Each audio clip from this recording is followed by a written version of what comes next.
life to our neighborhood. My Grandma Connie had a lot of energy too, just like her. In fact, when I was listening, I closed my eyes, I could actually hear my Grandma Connie, the same voice. And they get together and they get their energy going. I think everybody in the whole trailer park knew that they were talking and raving. And she'd show up, she made her rounds with the family, and she'd show up to play golf, because we had a lot of golf courses, Torrey Pines and a lot of the golf courses. And she'd show up, and her favorite treat was Abba Zaba bars. Oh. It was white taffy with peanut butter in the middle. And it was popular when I was a child, which wasn't too long ago. Anyways, my grandma always made sure she had a big box of these Abba Zaba bars. And she always carried a little TV set with her. And when we talked about her family, it was always, my Juddy, my Jackie, my Skip. And it was like you said, when you showed up, she just grabbed you and hugged you. And I can see why my side of the family is very loud and outgoing. Oh my goodness, because my Grandma Connie was like that. But Aunt Elma was a little bit more stable and low-key.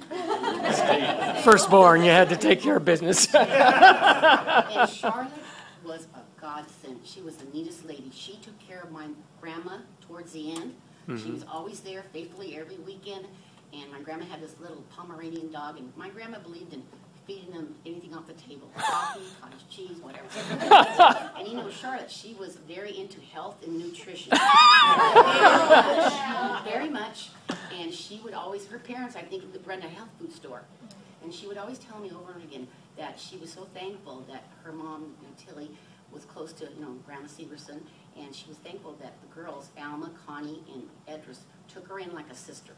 She had no brothers and sisters. Yeah. And that meant so much to her. She felt like they were all four sisters. And it was so neat. And we would go sometimes, to Oceanside, where they lived, I think is what it was, and visit Grandma Severson, and she had a big piano, and they had a cuckoo clock. And Uncle Dooley used to, or Grandpa Dooley, Uncle Dooley, he would always say, you better watch it, that cuckoo clock. He would always pull the little thing and the cuckoo would come out. He said, if you do it too many times, that cuckoo is going to bite you. So the kids would go, oh, okay, don't do it anymore. But he was the youngest out of all of the family, out of all the six, But my dad was Grandma Connie's son. They had twins. They were identical twins, Tom and Jerry. Yep. It was really Tom and Gary, but they called them Tom and Jerry. But Grandma Connie and Edris, when those two got together, and I had all three of them together, but Alma was kind of quiet and sat there, and those two just went at it. I could only handle so much in a trailer, It was great. I just loved them both, and I was always looking forward to when Edris comes to town, Abba Zaba bars, pies, and those two just went at it, talking about everything, really high volume, It's the neatest thing. I'm so glad I get to meet you all, because I was looking forward to seeing her family and everybody. I kind of can put you together a little bit and who you are, and it's just wonderful. I was really looking forward. And we'll get a piece of that tomorrow. We're going to stop by Ocean Beach and see Grandma's old street. I don't think the house is quite there. I can't figure that out, but I think, I was so young, I vaguely remember the house, and Grandma Severson had lots of little plants all over the backyard, little pots all over, Yeah. And Dooley had this little, it's not really a Vespa, it looked like a golf cart to me. And he would take us for a ride in the neighborhood. He was the youngest out of all the 6 kids. And then it was Dutchie, then Carol, and Edris. Dooley and, Alma and Dooley.